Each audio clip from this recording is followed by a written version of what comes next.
أعوذ بالله من شرور أنفسنا ومن سيئات أعمالنا من يهده الله فلا مضل له ومن يضلل فلا هادي له وأشهد أن لا إله إلا الله وحده لا شريك له وأشهد أن سيدنا وسندنا وحبيب ربنا ومولانا محمدا عبده ورسوله أرسله بالحق بشيرا ونذيرا وداعيا إلى الله بإذنه وسراجا منيرا أما بعد فقد قال الله تبارك وتعالى في كلامه المجيد وفي فرقانه الحميد أعوذ بالله من الشيطان الرجيم بسم الله الرحمن الرحيم رجال لا تلهيهم تجارة ولا بيع عن ذكر الله وإقام الصلاة وإيتاء الزكاة يخافون يوما تتقلب فيه القلوب والأبصار صدق الله العظيم. وقال رسول الله صلى الله عليه وسلم أول ما يحاسب به العبد يوم القيامة الصلاة أو كما قال عليه الصلاة والسلام صلى الله على سيدنا ومولانا محمد وعلى آله وأصحابه وسلم صلى الله على سيدنا ومولانا محمد وعلى آله وأصحابه وسلم بلغ العلا بكماله كشف الدجى بجماله حسنت جميع خصاله صلوا عليه وآله لا إله إلا الله لا إله إلا الله لا إله إلا الله لا إله إلا الله لا إله إلا الله محمد رسول الله صلى الله عليه وسلم. الحمد لله আল্লাহ পাক রব্বুল আলামিনের দরবারে অসংখ্য অগণিত শুকরিয়া, যেই মহান রব্বুল আলামিন আমাদেরকে আজ রবিউল আউয়াল মাসের প্রথম জুমার নামাজ আদায় করার উপলক্ষে রব্বে কারীমের ঘরে এসে কিছু কথা বলার ও শোনার তৌফিক দান করেছেন। এজন্য হৃদয় উজাড় করে মন খুলে জুড়ে সুরে বলি আলহামদুলিল্লাহ। সম্মানিত মুসল্লিয়ানি কেরাম,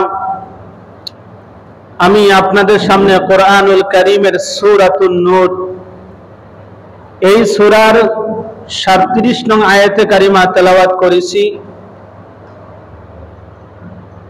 তারই সাথে সাথে হুজুরে পাক সাল্লাল্লাহু আলাইহি ওয়াসাল্লামের অসংখ্য অগণিত হাদিসের ভান্ডার থেকে ছোট্ট একটি হাদিস আমি আপনাদের সামনে পাঠ করেছি।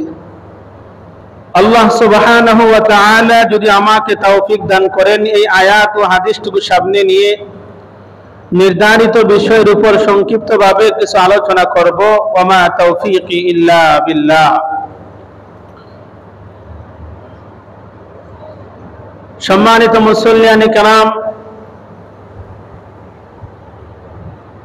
গত জুমায় আমরা আলোচনা শুনেছিলাম নামাজের উপকারিতা সম্পর্কে। আমরা এই জুমায় আলোচনা শুনব জামাতের সাথে নামাজের গুরুত্ব ও তার ফজিলত সম্পর্কে। আপনাদের কাছে দোয়া চাচ্ছি আল্লাহ রাব্বুল আলামিন যেন আমার জবান থেকে কোরআন হাদিসের ভিত্তিতে সুন্দর সুন্দর কথাগুলো যেন বের করে দেয়, যেই কথাগুলো আমাদের প্রত্যেকের জন্য হেদায়েতের মাধ্যম হয়ে যায়। সকলে বলেন আমিন। মুহতারাম হাজিরিন ইকরাম, জামাতের সাথে সালাত আদায় করার গুরুত্ব ফজিলত অনেক বেশি। যদিও শরীয়তের প্রয়োজনীয় উজর ছাড়া, শরীয়ত সম্মত উজর ছাড়া জামাতের মধ্যে অংশগ্রহণ করা, জামাতে শরীক হওয়া সম্পর্কে ফুকাহে কেরামের মধ্যে কিছু পার্থক্য রয়েছে, কিছু দ্বিমত রয়েছে। সেই মত পার্থক্য হলো, কোন কোন উলামায়ে কেরাম বলেন জামাতের সাথে জামাতে অংশগ্রহণ করা সুন্নতে মুআক্কাদা, আবার কেউ কেউ বলেন ওয়াজিব জামাতে অংশগ্রহণ করা। তো ভাই, সুন্নতে মুআক্কাদা ও ওয়াজিবের কাছাকাছি। এজন্য শরীয়তের উজর ছাড়া জামাতে অংশগ্রহণ করা যাবে না। শরীয়তের উজর ছাড়া জামাত পরিত্যাগ করা যাবে না, জামাত বাদ দেওয়া যাবে না। আমার প্রিয় ভাইয়েরা, প্রত্যেকটা পুরুষ বালেগ মুসলমানের জন্য মসজিদে এসে জামাতের সাথে নামাজ আদায় করা জরুরি, আবশ্যকীয়। আমরা দেখেন সামান্য একটু উজর থাকলেই জামাতে আসি নাই, একা একই নামাজ আদায় করে নেই। কতটা গাফেল আমরা এই ক্ষেত্রে। এজন্য ভাই,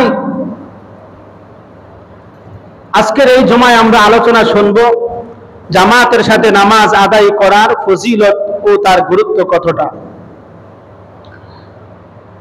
যারা জামাতের সাথে নামাজ আদায় করে, জামাতে অংশগ্রহণ করে, আল্লাহ সুবহানাহু ওয়া তাআলা তাদের ব্যাপারে প্রশংসা করে বলেন, প্রশংসা করেন। কোরআনুল কারীমের সূরাতুন নূরের 37 নং আয়াতে কারিমার মধ্যে আল্লাহ তাআলা বলেন, রিজালুল লা তুলহিহিম তিজারাতু ওয়ালা বাইউন আন যিকরিল্লাহ ওয়া ইকামিস সালাহ ওয়া ইতাইজ যাকাত يخافون يوما تتقلب فيه القلوب والأبصار। আল্লাহ রাব্বুল আলামিন বলেন, তারা হলো সেই সব লোক যারা ব্যবসা বাণিজ্য, ক্রয় বিক্রয়, তাদেরকে আল্লাহর স্মরণ থেকে ফিরাইতে পারে না। বলুন না সুবহানাল্লাহ, সুবহানাল্লাহ। ওয়া ইকামিস সালাহ, নামাজ থেকে বিরত রাখতে পারে না, ওয়া ইতাইজ যাকাত, যাকাত দেওয়া থেকে বিরত রাখতে পারে না। অর্থাৎ ব্যবসা বাণিজ্য, ক্রয় বিক্রয় বিভিন্ন শত ঝামেলা থাকা সত্ত্বেও যখন আজান শোনে তখন তাদের ওই ব্যবসা বাণিজ্য ক্রয় বিক্রয় তাদেরকে আল্লাহর জিকির থেকে ফিরিয়ে রাখতে পারে না। বলুন না সুবহানাল্লাহ, সুবহানাল্লাহ।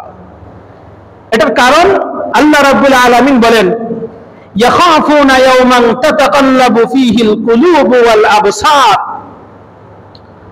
তারা সেই দিনকে ভয় করে যেই দিন অন্তরসমূহ, চোখের দৃষ্টিসমূহ উল্টে যাবে। ওই হাসরের কঠিন ভয়াবহতাকে তারা ভয় করে। আল্লাহ রাব্বুল আলামিন সূরা বাকারার 43 নং আয়াতে কারিমার মধ্যে বলেন, ওয়া আকামুস সালাতা ওয়া আতাউজ যাকাত ওয়ারকাউ মা'আর রাকিঈন, ঈমানদারগণ তারা নামাজ কায়েম করবে, নামাজ প্রতিষ্ঠিত করবে, যাকাত দেবে এবং রুকুকারীদের সাথে রুকু করবে। বলুন না সুবহানাল্লাহ, সুবহানাল্লাহ। ওয়ারকাউ মা'আর রাকিঈন, রুকুকারীদের সাথে রুকু করবে, এর মানে জামাতের সাথে তারা নামাজ আদায় করবে। সুবহানাল্লাহ, সুবহানাল্লাহ। আমার প্রিয় ভাইরা, এই জামাতের সাথে নামাজ আদায় করার জন্য আল্লাহ রাব্বুল আলামিন নির্দেশ দিয়েছেন। জামাতের সাথে নামাজ আদায় করার ফজিলত সম্পর্কে সহিহ বুখারী শরীফের এক বর্ণনা এসেছে, একাকী সালাত আদায় করার চেয়ে 27 গুণ উত্তম। বলুন না সুবহানাল্লাহ, সুবহানাল্লাহ। হযরত আব্দুল্লাহ ইবনে ওমর রাদিয়াল্লাহু আনহুমা থেকে হাদিস বর্ণিত, তিনি বলেন, আন আব্দুল্লাহ ইবনে ওমর আন্না রাসূলুল্লাহ সাল্লাল্লাহু আলাইহি ওয়াসাল্লাম সালাতুল জামাআ তাফদুলু, সালাতুল জামাআ তাফদুলু বি27 দারাজা। আব্দুল্লাহ ইবনে ওমর রাদিয়াল্লাহু আনহুমা থেকে হাদিস বর্ণিত, তিনি বলেন, আল্লাহ রাসূল সাল্লাল্লাহু আলাইহি ওয়াসাল্লাম ইরশাদ করেছেন, সালাতুল জামাআতি সালাতুল ফাজরি বি27 দারাজা, তাফদুলু সালাতুল ফাজরি বি27 দারাজা। আব্দুল্লাহ ইবনে ওমর রাদিয়াল্লাহু আনহু বলেন, আল্লাহ রাসূল সাল্লাল্লাহু আলাইহি ওয়াসাল্লাম ইরশাদ করেছেন, জামাতের সাথে নামাজ আদায় করা সওয়াব একাকী নামাজ আদায় করার চেয়ে 27 গুণ উত্তম। সুবহানাল্লাহ, সুবহানাল্লাহ। মুসলিম শরীফের বর্ণনা এসেছে, হযরতে আবু হুরায়রা রাদিয়াল্লাহু আনহু থেকে একটি হাদিস বর্ণিত রয়েছে। আবু হুরায়রা রাদিয়াল্লাহু আনহু বলেন, قال رسول الله صلى الله عليه وسلم صلاة مع الإمام صلاة مع الإمام أفضل من 25 صلاة يصليها وحده। হযরত আবু হুরায়রা রাদিয়াল্লাহু আনহু থেকে হাদিস বর্ণিত, তিনি বলেন, রাসূল আকরাম সাল্লাল্লাহু আলাইহি ওয়াসাল্লাম ইরশাদ করেছেন, সালাতুন মাআল ইমাম, ইমাম সাহেবের সাথে সালাত আদায় করা আফদলু সালাতান মিন 25 সালাতান ইউসাল্লিহা ওয়াহদা, একাই কি নামাজ আদায় করার চেয়ে ইমাম সাহেবের সাথে সালাত আদায় করা 25 গুণ বেশি উত্তম। সুবহানাল্লাহ, সুবহানাল্লাহ। তো বলতে পারেন, হুজুর আগের হাদিসে শুনলাম 27 গুণ বেশি সওয়াব, এখন থেকে আরো কমে গেল। প্রশ্ন আসে না ভাই? ইমাম নববী রাহমাতুল্লাহি আলাইহি বলেন, নামাজের কোয়ালিটি বুঝে, নামাজের খুশু বুঝে যার নামাজ যতটা সুন্দর হবে তার সওয়াব তত বেশি হবে। বলুন না সুবহানাল্লাহ, সুবহানাল্লাহ। যদি আপনি দেখবেন কারো কারো নামাজ সুন্নত মুস্তাহাব পর্যন্ত আদায় করে নামাজ আদায় করে দৃষ্টির সাথে, খুশুর সাথে, এই জন্য তার সালাতের সওয়াবও বেশি ধর্তব্য হবে। আর যারা অনেকে নামাজের মধ্যে মুস্তাহাব ছুটে যায়, সুন্নত ছুটে যায়, তার নামাজ যে হবে না তা নয়, নামাজ হয়ে যাবে কিন্তু সে পরিপূর্ণ সওয়াবের অংশধারিত্ব হবে না। এজন্য আমার প্রিয় ভাইরা, গুরুত্ব সহকারে আমরা সালাত আদায় করব। আরেকটি দৃষ্টান্ত দেই আমি, দেখেন হযরত আবু হুরায়রা রাদিয়াল্লাহু আনহু থেকে আরেকটি হাদিস বর্ণিত, এটাও বুখারী শরীফের হাদিস। এই ব্যাপারে আরেকটু বিস্তারিতভাবে বুখারী শরীফের মধ্যে এসেছে। তিনি বলেন, সালাতুর রাজুলি ফিল জামাআ তুদাআফু আলা সালাতিহি ফি বাইতিহি ওয়া ফি সুকিহি 25 দিআফা। আবু হুরায়রা রাদিয়াল্লাহু আনহু বলেন, সালাতুর রাজুলি ফিল জামাআ, কোন ব্যক্তি জামাতের সাথে সালাত আদায় করার সওয়াব ফি বাইতিহি ওয়া ফি সুকিহি 25 দিআফা, জামাতের সাথে সালাত আদায় করার সওয়াব, এত সালাত আদায় করার সওয়াব সে নিজ বাড়িতে অথবা ওয়া ফি সুকিহি, বাজারের মধ্যে সালাত আদায় করার চেয়ে 25 গুণ বেশি বৃদ্ধি করে দেওয়া হয়। সুবহানাল্লাহ, সুবহানাল্লাহ।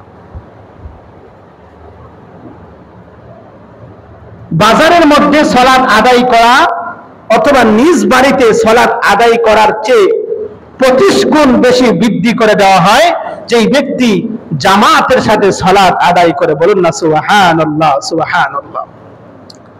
আমার প্রিয় ভাইরা, শুধু তাই নয়, ইযা তাওয়াদ্দা ফাহসানাল ওযুআ সুম্মা খারাজা ইলাল মসজিদ, আল্লাহ রাসূল সাল্লাল্লাহু আলাইহি ওয়াসাল্লাম বলেন, এর কারণ হলো সে যখন উত্তম রূপে পরিপূর্ণভাবে যখন ওযু করলো, উত্তম রূপে পরিপূর্ণভাবে ওযু করার কারণে ফাইদা তাওয়াদ্দা ফাহসানাল ওযুআ সুম্মা খারাজা ইলাল মসজিদ লা ইউখরিজুহু ইল্লা সালাহ, ওযু করার পর তাকে একমাত্র তার নামাজ, তার সালাত তাকে বের করলো মসজিদের দিকে। বলুন না সুবহানাল্লাহ, সুবহানাল্লাহ। আর অন্য কোনো উদ্দেশ্য নয়, একটাই উদ্দেশ্য, মসজিদের দিকে যাওয়ার জন্য তার সালাত তাকে বের করেছেন। বলুন না সুবহানাল্লাহ, সুবহানাল্লাহ। আল্লাহ রাসূল বলেন,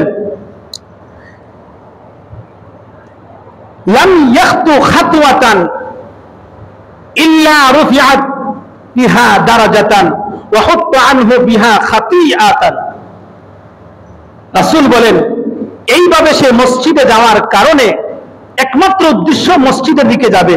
আপনার উদ্দেশ্য যদি নামাজে যাই, নামাজ থেকে আসার সময় বাজারে যাব, এটা না, শুধু উদ্দেশ্য তাকে শুধু সালাত তাকে বের করেছে, এমন খালিস উদ্দেশ্য যদি থাকে, রাসূল বলেন, লাম ইয়াখতু খাতওয়াতান ইল্লা রুফিআত বিহা দারাজাতান ওয়া হুত্তা আনহু বিহা খাতিআতান।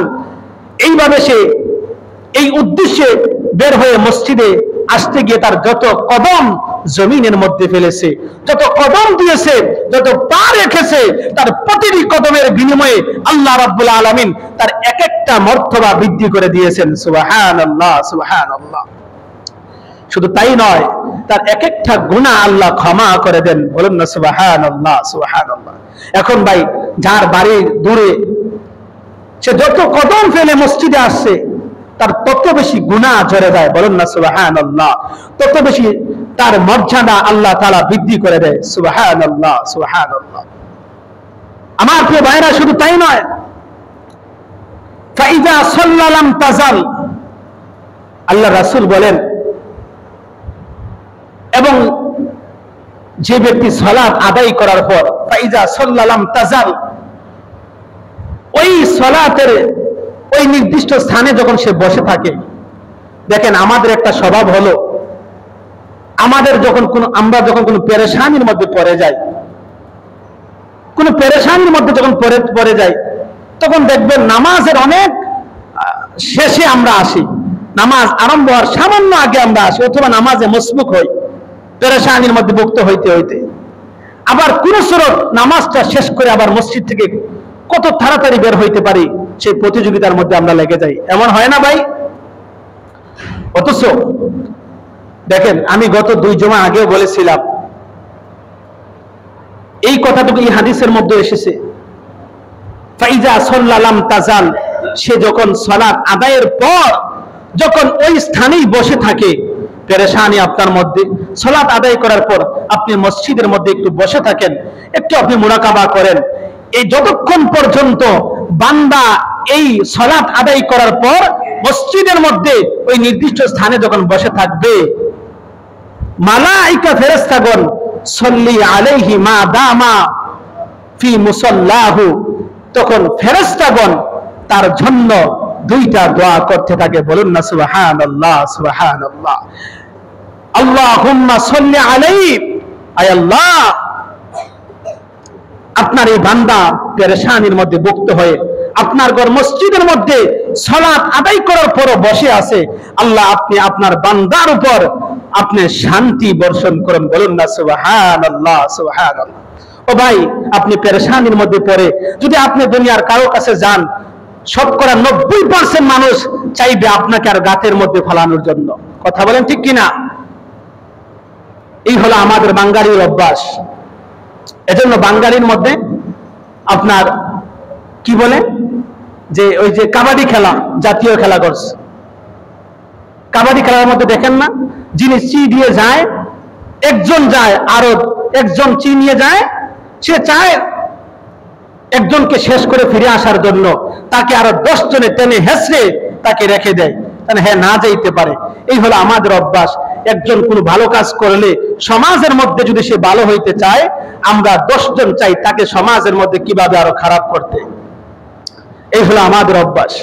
তো আমি যেটা বলতে চেয়েছিলাম, ভাই আপনি মানুষের কাছে যাইবেন যে ভাই আমি খুব পেরেশানির মধ্যে আছি, ভাই আমাকে একটু সাহায্য করেন, সে হয়তো আপনার কাছে ঘুষ চাইবে, আর না হয় কোনো স্বার্থের বিনিময়ে আপনাকে সহযোগিতা করবে।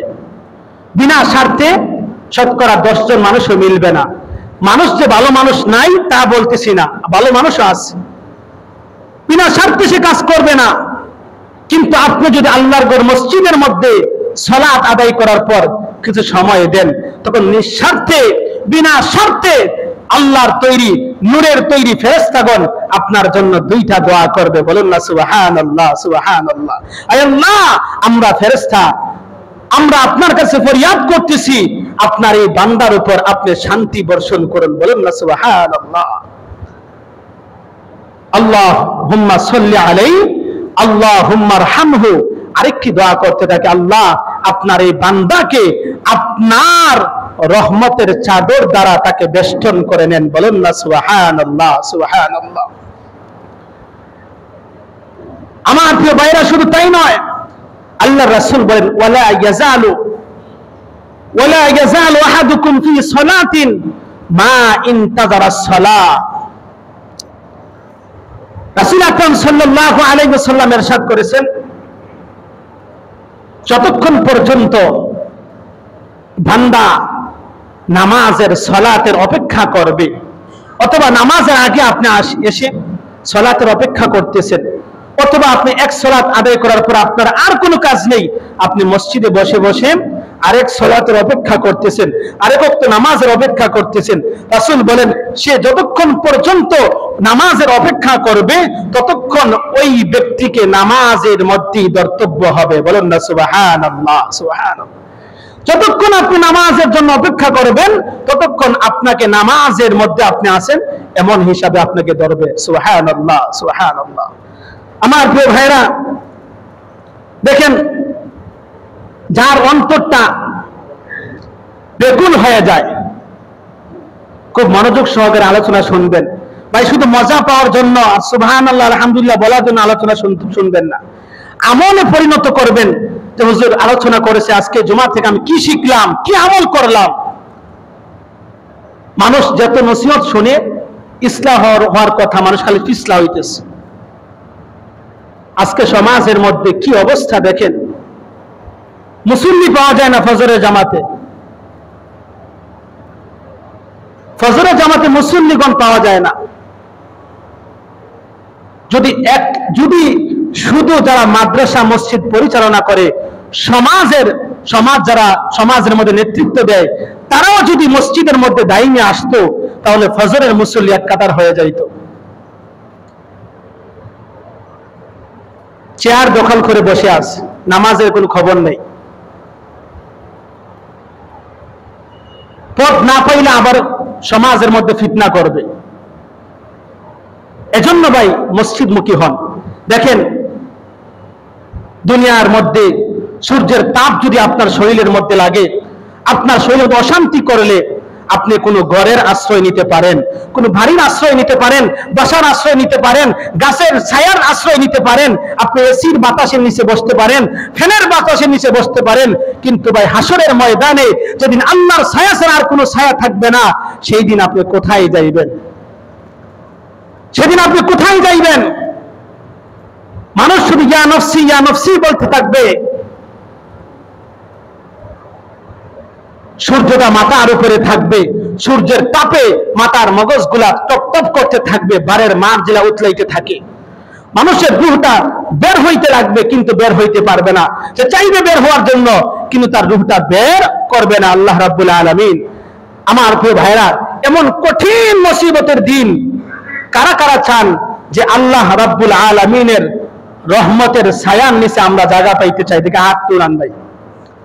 আল্লাহ পাক সবাইকে কবুল করেন, সকলে বলেন আমিন। এখন দেখেন, এই আল্লাহর রহমতের ছায়ার নিচে জায়গা পাইতে হলে আমলের দরকার আছে কিনা ভাই? কথা বলেন, আমলের দরকার আছে কিনা? সহিহ মুসলিম শরীফের একটি হাদিস শুনেন। হযরত আবু হুরায়রা রাদিয়াল্লাহু আনহু থেকে হাদিস বর্ণিত, তিনি বলেন, عن أبي هريرة رضي الله عنه قال قال رسول الله صلى الله عليه وسلم سبعة يظلهم الله في ظله يوم لا ظل إلا ظله। আবু হুরায়রা রাদিয়াল্লাহু আনহু থেকে হাদিস বর্ণিত, তিনি বলেন, আল্লাহর রাসূল সাল্লাল্লাহু আলাইহি ওয়াসাল্লাম ইরশাদ করেছেন, যেদিন আল্লাহর ছায়া ছাড়া, আল্লাহর রহমতের ছায়া ছাড়া আর কোনো ছায়া থাকবে না, ওই দিন আল্লাহ পাক রব্বুল আলামিন 7 শ্রেণীর লোককে তারা রহমতের আরশের ছায়ার নিচে আল্লাহ জায়গা করে দিবেন। সুবহানাল্লাহ। তার মধ্যে প্রথম জন হলো ইমামুন আদিল, ন্যায়পরায়ণ বাদশা, ন্যায়পরায়ণ শাসক। যেই নেতা, যিনি সমাজের মধ্যে নেতৃত্ব দেয়, উনি যদি হকের পথে থাকতে পারেন, কাউকে যদি ভয় না করেন, হক কথা বলে হক ভাবে বিচার করেন, অথবা রাষ্ট্রপ্রধান যদি হক হয়, হক পন্থায় যদি চলে, ন্যায়পরায়ণ বিচারক যদি হইতে পারেন, তাহলে ওই বিচারককে কাল কিয়ামতের কঠিন ময়দানে আল্লাহর আরশের নিচে আল্লাহ জায়গায় করে দিবেন। সুবহানাল্লাহ। 2 নম্বর ব্যক্তি হলো ওয়াশাবুন নাশা ফি ইবাদাতিল্লাহ। আল্লাহর রাসূল বলেন, ওই যুবক, যেই যুবক তার যৌবন কাল আল্লাহর রাস্তায় বিলীন করে দিয়েছেন, শৈশব কাল থেকেই মাদ্রাসায় পড়তেছেন, কোরআন পড়তেছেন, হাদিস পড়তেছেন, মাসআলা মাসাইল শিখতেছেন, নামাজ পড়তেছেন। এই ভাই মাদ্রাসার দিকে তাকিয়ে দেখেন, ছোট্ট ছোট্ট মাসুম বাচ্চারা, যাদের এখনো গুনার খাতা লেখা হয়নি, ওই বাচ্চারা ফজরের নামাজে আসে, ফজরের নামাজ পড়ে তারা কায়দা পড়তেছে, সূরা পড়তেছে, জবানি পড়তেছে। আমার প্রিয় ভাইরা, ওই শৈশব কাল থেকেই, ছোট কাল থেকে যারা আমলের মধ্যে লেগে গিয়েছে, তার যৌবন কালটা আমলের মধ্যে কাটিয়ে দিয়েছে, আল্লাহ পাক রব্বুল আলামিন কাল কিয়ামতের কঠিন ময়দানে ওই সমস্ত যুবকদেরকে তার আরশের ছায়ার নিচে আল্লাহ জায়গা করে দিবেন। সুবহানাল্লাহ, সুবহানাল্লাহ। এখন পর্দানিসীন মা বোনরা, যুবতী বোনরা বলতে পারে, শুধু যুবকদেরকে সুযোগ আছে, আমাদের কি নাই?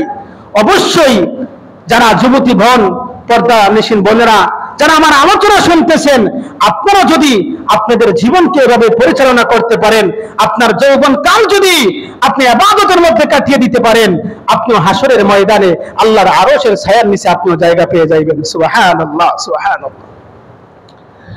3 নম্বর ব্যক্তি আল্লাহ রাসূল বলেন, ওয়ারাজুলুন কলবুহু মুআল্লাকুন ফিল মসজিদ ইযা খারাজা মিনহু হাত্তা ইয়াউদা ইলাইহি।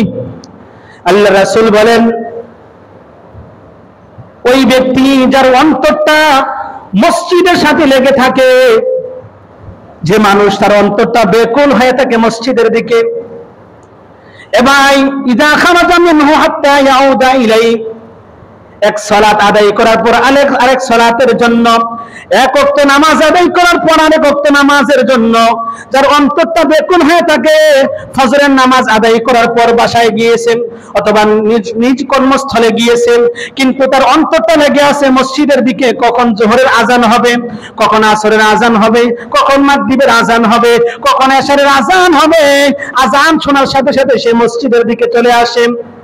এইভাবে যখন বান্দার অন্তরটা মসজিদের সাথে লেগে থাকে, আল্লাহর রাসূল বলেন, আল্লাহ রাব্বুল আলামিন ওই সমস্ত বান্দাদেরকে কাল কিয়ামতের কঠিন ময়দানের দিন তার আরশের ছায়ার নিচে জায়গা করে দিবেন। সুবহানাল্লাহ, সুবহানাল্লাহ। কয় শ্রেণীর লোকগুলো ভাই? 1 নম্বর ইমামুন আদিল, 2 নম্বর ওয়াশাবুন নাশা ফি ইবাদাতিল্লাহ, 3 নম্বর ওয়ারাজুলুন কলবুহু মুআল্লাকুন ফিল মসজিদ ইযা খারাজা মিনহু হাত্তা ইয়াউদা ইলাইহি, 4 নম্বর ওয়ারাজুলান তাহাব্বান ইজতামা আলাইহি ওয়া তাফাররাকা আলাইহি। ওই 2 যুবক যে আল্লাহকে সন্তুষ্ট করার জন্য একজন থেকে আরেকজন পৃথক হয়, আবার আল্লাহকে সন্তুষ্টির জন্য একজন আরেকজনের সাথে মিলিত হয়। সুবহানাল্লাহ, সুবহানাল্লাহ। সম্পর্ক জোড়ায় আল্লাহকে সন্তুষ্ট করার জন্য।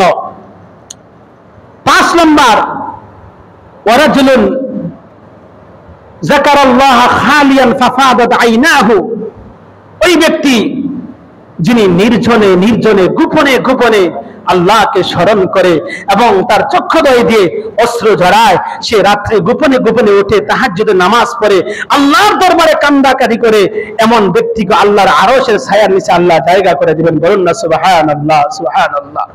যারা বৃদ্ধ অবস্থায়, যারা আমল করতে পারেন নাই, বেহুদা সময় কাটিয়েছেন, অপচয় সময় কাটিয়েছেন, নষ্টের পথে ছিলেন, এখন আপনি যেহেতু আপনার শেষ বয়সে চলে আসছে, শেষ রাইতে আপনি আজ যখন গভীর হয়ে যায় তখন আপনি ঘুম থেকে উঠেন, আল্লাহর কথা স্মরণ করেন, নামাজ পড়েন, আপনি চক্ষু দিয়ে পানি জড়ান, আল্লাহ পাক আপনাকেও ওই হাসরের ময়দানে আপনাকেও জায়গা করে দিবেন। সুবহানাল্লাহ, সুবহানাল্লাহ। কয়টা গেল ভাই? 5টি। 6 নম্বর হলো ওয়ারাজুলুন দাআতহু ইমরাআতুন যাতু হাসবিন ওয়া জামালিন ফাকালা ইন্নী আখাফুল্লাহ, ওই ব্যক্তি যাকে কোন প্রেমিকা, কোন গার্লফ্রেন্ড অফার দিয়ে, আসো আমার সাথে অপকর্ম করো,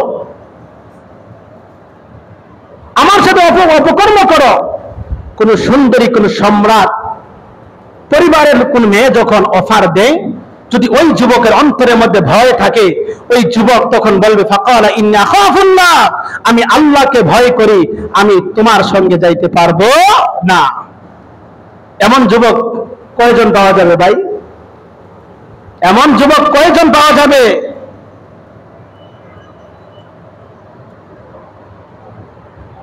হ্যাঁ যুবক ভাই, তোমার এই যৌবনকাল অনেক দামি। শৈশবকাল, যৌবনকাল, বৃদ্ধকাল, এই 3 কালের মধ্যে সবচেয়ে বেশি আল্লাহ রাব্বুল আলামিন তোমার শৈশবকালের হিসাব নেবে না, তোমার বৃদ্ধ অবস্থায় কি করেছো এগুলোর হিসাব নেবে না, তোমার যৌবনকালের হিসাব তুমি দিতে হবে। যৌবনকালে বান্দা কি করেছো,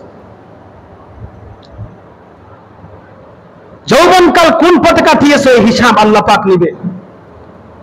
এজন্য যারা এখনো গার্লফ্রেন্ডের পিছনে ঘুরতেছেন, অবৈধভাবে প্রেম-প্রীতি করতেছেন, এগুলো হারাম, এগুলো ছেড়ে দেন ভাই। আল্লাহ পাক আমাদেরকে বোঝার তৌফিক দান করেন, সকলে বলেন আমিন। 7 নম্বর হলো ভাই ওয়ারাজুলুন তাসাদদাকা বিসাদাকাতিন ফাআখাফাহা হাত্তা লা তা'লামা শিমালুহু মা তুনফিকু ইয়ামিনু, ওই ব্যক্তি যে কোনো দান খয়রাত করে, কোনো সদকা করে, এমন ভাবে সদকা করে তার ডান হাত কি সদকা করে বাম হাত পর্যন্ত ঠার পায় না, এইভাবে যে সদকা করে ওই ব্যক্তিকে আল্লাহর আরশের ছায়ার নিচে আল্লাহ জায়গা করে দিবেন। বলুন না সুবহানাল্লাহ। তো আমার প্রিয় ভাইরা, আজকে মাত্র 3টা আলোচনা করলাম, আরো অনেক জামাতের সাথে নামাজ আদায় করে অনেক ফজিলত রয়েছে। ইনশাআল্লাহ ধারাবাহিকভাবে আমি আলোচনা আপনাদের সামনে রাখবো, আল্লাহ পাক যদি তৌফিক দান করেন। এত সময় যে আমরা আলোচনা শুনেছি ভাই, বিশ্বাস করেন যদি কোনো মুসলমান কিয়ামতের দিন, আগামীকাল কিয়ামতের দিন যদি আল্লাহর কাছে মুসলমান হিসাবে যদি সাক্ষাৎ করতে চায়, তাহলে সে জামাতের সাথে নামাজ আদায় করতে হবে। কারণ এটা আমার রাসূলকে আল্লাহ পাক রব্বুল আলামিন আমাদের রাসূলকে হেদায়েতের পন্থা পদ্ধতি এটা বিধিবদ্ধ করে দিয়েছেন। এই পন্থা যারা মানবে না, এই সালাত যারা মানবে না, তার নবীজির সুন্নাত এবং পন্থা পদ্ধতি তারা যেন পরিত্যাগ করলো। আর এইভাবে পরিত্যাগ করলে একটা পর্যায়ে সে রাস্তা ভুলে যাইবে, সে পথভ্রষ্ট হয়ে যাইবে। এই জন্য ভাই 5 ওয়াক্ত নামাজ আমরা জামাতের সাথে পড়ব তো ইনশাআল্লাহ। আমি লাগাতার আলোচনা করতেছি, কিন্তু অনেক ভাইদেরকে দেখা যায় বড় ভাই নামাজে আসে, ছোট ভাই নামাজে আসে না। ছোট ভাইকে বলেও না নামাজে আসার জন্য। কি মনে করেছেন যে আপনি নামাজ পড়েই আপনি বেঁচে যাইবেন? না, আপনি ব্যক্তি জীবনে আল্লাহকে আল্লাহ হিসাবে মানলেন, কিন্তু আপনার পারিবারিক হিসাবে আপনি কি আল্লাহকে আল্লাহ মানবেন না? পারিবারিক জীবনে যদি আল্লাহকে আল্লাহ মানতে হয়, আপনার মেয়েকে আপনি নামাজের দিকে আপনি নামাজ পড়াইতে হবে, আপনার স্ত্রীকে আপনি নামাজ পড়াইতে হইবে, আপনার ভাইকে নামাজের দিকে নিয়ে আসতে হবে, আপনার ছেলেকে নামাজের দিকে নিয়ে আসতে হবে, আপনার বাবাকে আপনি নামাজের দিকে নিয়ে আসতে হবে। আর না হয় ভাই শুধু নিজেই নামাজ পড়বেন, এই নামাজ আপনি ব্যক্তি জীবনে আল্লাহকে মানলেন, পারিবারিক জীবনে আপনি আল্লাহকে মানলেন না। যদি মেনে থাকেন তাহলে আপনার ভাইকে আপনি কেন নামাজে নিয়ে আসেন না ভাই? এটাকে আদবের খেলাফ নাকি? নিজে জাহান্নাম থেকে বাঁচতে চাচ্ছেন, আপনার ভাইকে আপনি জাহান্নাম থেকে বাঁচাইতে পারতেছেন না। আল্লাহ পাক আমাদেরকে বোঝার তৌফিক দান করেন। সকলে বলেন আমিন সুম্মা আমিন। ওয়া আখিরু দাওয়ানা আলহামদুলিল্লাহি রাব্বিল আলামিন। যারা সুন্নাত পড়েন নাই সুন্নাত পড়ে নিন।